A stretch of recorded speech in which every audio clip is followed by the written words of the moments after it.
Hey YouTube, it's Petey Two Finger, and I'm moving into thinking about the recording process because it's getting chilly, and I like to record in January. So, a few times in the past, I had said I'm going to try to um, stop using Adobe Audition 3.01 and move into a new DAW, which would be probably PreSonus Studio One version 5. So I got a copy of it. It didn't come with all of the add-ons. It's a cracked copy. Um, and I gave it a shot, and I'm just here to say I'm not going to do it. I'm not doing it again this year. Every year I'm like, I need to really learn this new software and ditch that old software. Well, if it ain't broke, don't fix it. And that it is where it is. And I could go on talking about this for 20 more minutes and give you all the reasons why. Basically, I have some hardware. I have a Shuttle Pro, which it's a USB device that has a bunch of buttons on it that you can assign to different functionality hotkeys. It has a scrub wheel, a couple of wheels, and so that enables me to record really quickly. It enables stuff like one-touch goof up button. So if I hit record and I make a mistake, I can hit this button. It stops the recording. It deletes what I just recorded, and it rewinds me back to that point, the same point. And then I could just hit the record button. So it's 2 button taps. And without that, automatically that's going to make it like 3 to 4 times longer to record the album. So this software is old. I remember starting out with Cool Edit Pro, and then Adobe Audition bought that and called it Adobe Audition. They changed the name. And this is back in the 90s using this software. This was when digital audio didn't exist. I had computers and I was using them for music. I was using MIDI. And then they came out with digital audio, and like you bought a sound card, and it was a whole thing. Plug and pray. You had to set these jumpers on the card that were called IRQ and DMA channel assignments. And that was before plug and pray. And it was really not good, not good, not good, not good. So the long and short of it is they started coming out with 64-bit stuff, which doesn't really run on this system. This Adobe Audition 3.01 that I'm using is so old, it's 32-bit. And there's some stuff that's come out, like I tried the Melda production suite, and they have these comb filters that were just so cool. Like, this was the missing element for my music that I really wanted, and I kind of can't use it. I suppose I could farm the track out. I could save it out of Adobe and then import it into Reaper or Adobe Audition CC, whatever the newer version of it is. I've downloaded that. I've tried this. I've been down this road. It's like every year I'll try something. And this year I got PreSonus Studio One version 5. I got the cracked version because I'm not going to pay $400 for something that I may end up getting scared of and not being able to figure out how to use it and ditching it, right? I'll buy it when I know I can use it. And unfortunately, the version that I got, and the only versions I can find, they don't come with any of the add-ons. So it's incomplete, and it doesn't come with all of the stuff. So it's like, that was the whole selling point, was this package comes with all of the plugins you'll need to record music, and that's what I want to use. I want to use the stuff that it comes with it. Because that's partially how I learned Audition, was using the built-in plugins. And it's a great editor. I mean, more than likely the solution will be I will get some sort of DAW eventually when they come out with a free one that includes a whole suite of basic plugins for mixing and mastering. See what my list of customer demands are? They're not huge for the free price tag. And then I would set it up to use Audition as my editor to edit the waves. So I don't want to say it is what it is. I say that too much on this channel. Oh, I also wanted to say thanks to my pal for helping me out. I asked him for some advice on pickup wiring. I've got 2 guys that I will call when I have questions about guitar stuff that are above my pay grade, and it appeared to be completely opposite of the information he provided me, and I got frustrated about it. And I'm looking at it from his end thinking, man, I would feel like, what a dick. This guy asked me a question and then he's kicking and screaming about the answer. So I just wanted to say I get both sides of this situation. It's a tough situation for me to be in, hearing one thing from someone who I respect more than what it says on the eBay auction page. So there's some testing you can do where you move a screwdriver towards the coil and get a positive reading and move it away and get a negative. I got to see flip-flopping the wires on the multimeter. Does that invert that reaction? If so, maybe I'll be able to figure that out. And if not, I can hook it up to a full frequency test amp. I mean, I've got a test amp that my test amp is like it's this big. It's made by First Act, and it's got a LM386 with a 2-inch or 1.5-inch alarm clock speaker.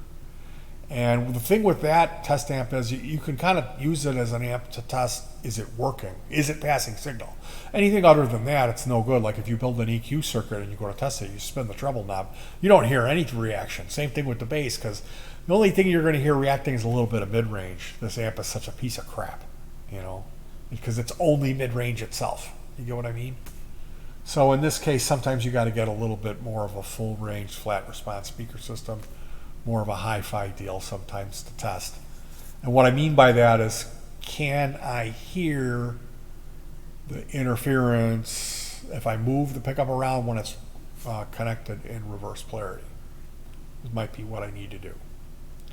And I had made a video where I recommended IKN. They're a music supplier. I don't recommend them. They sent me a pickup. The auction, said it was 14 ohms. I got an 8 ohm pickup. So I cried to them about it, and then they just kept kind of like, yeah, we'll send you a replacement. Well, it's been a week. Could I get a tracking number?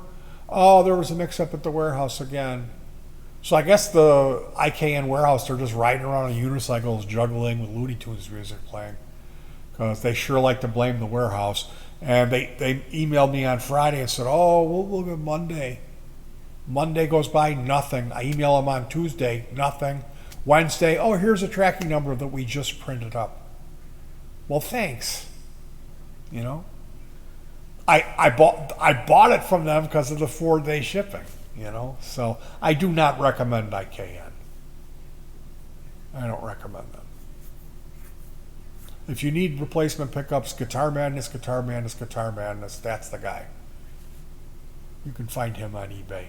And it's going to be a little bit more money than IKN, but like I was telling you, if you go for the cheapest stuff on eBay or Alibaba, you're just going to get all of the rejects. That's the stuff that doesn't pass the QC, if they're QCing it, that's why it's a little bit cheaper. And it's just not worth it to save 99 cents on a $10 item, and find out the third one you've ordered and waited a month for each one to come doesn't work. And I've had people compliment me like, man, your music sounds good. Well, that's another reason that I want to stick with what I'm doing, because I know if I switch DAWs, it wouldn't sound as good this year. And the other thing is, if it ain't broke, don't fix it. So I'm stuck in the 32-bit realm of this ancient software again, and it kind of bothers me, but I just don't have time. I got a guitar I'm rebuilding. I've got this bass amp I'm building for my wife, which is kind of an involved thing. And I'm building the preamp from scratch and blah, blah, blah, blah, blah.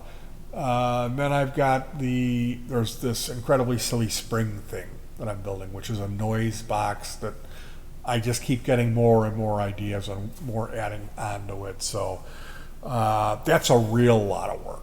It's a real lot of work. And I've gotten comments about how supposedly prolific I am. And it's like, if you only knew how much time I waste waiting on stuff coming, reordering stuff because I got duds and all that. So what I'm trying to get through to myself and make these videos is don't always order the cheapest thing. Get the next one up, Petey. Okay? That, and I had talked about, I'm going to try to switch over to a new DAW this year. That's not happening. And honestly, I don't think it's ever going to happen. Unless they release a free DAW that's all-inclusive, comes with all the plugins, And I'm using Reaper. I use Reaper. I put together all the MIDI and the sound effects, the drums with all the sound effects, and there's a lot of like echo processing that I do with the Sound Toys rack in there. And then I'll export that as my rhythm track and put it into the DAW.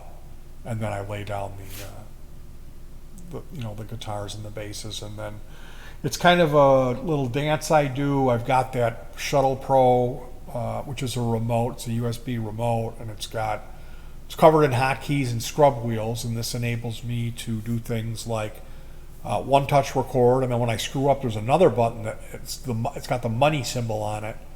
That money button, it stops the recording when I screw up. Stops the recording, deletes the recording, rewinds it to the post, and then you just hit the record button again. So it's two-touch recording throughout the whole tracking of the album. And without that, it's going to take 6 times as long for me to get the album done. And I realized I probably could get this contour thing and figure out how to get it to work with Studio One, but it's not happening this year. The only way this is going to happen is if I can finish an album and immediately say, all right, now you're switching gears, you're going to do another album, but it's going to be noise album. Or you're not using guitars, you're just going to use a mouse to make all this music. Because I know how to do that. And it's a lot of fun, it's easy, it's rewarding. And at that point I would have to switch over and start using this new DAW and spend a year recording with it up until I really know what I'm doing and know how to get it to sound really good again, and then be ready for the next year's album. So that's really what I need to do, and I've been through this before. I probably made the same video, but I just wanted to, a lot of these videos I make for me. I make just to get my head straight. So, because I'll be feeling like I'm going through the day and I'm thinking, and there's like a list of like 5 things, and that's too many. I need like 2 things on my list. And if they're complicated things, if it's like, if it's like, oh, you need to put strings on that guitar, that's not really a thing. If it's build the Nutke Souk, or build the incredibly silly spring thing, that's in itself is like 20 things that you have to put together. And each one needs to be built and tested and all that. So it's a little bit more exponentially complicated than it sounds like it is.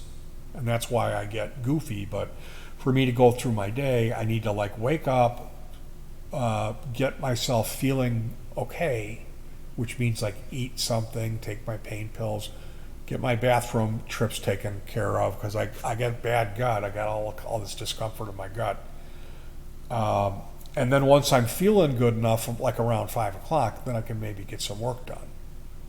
And so there's that period of the time when I'm still not feeling right, and I got to go through this mental process, figure out how I'm going to spend my day and what I'm going to get accomplished.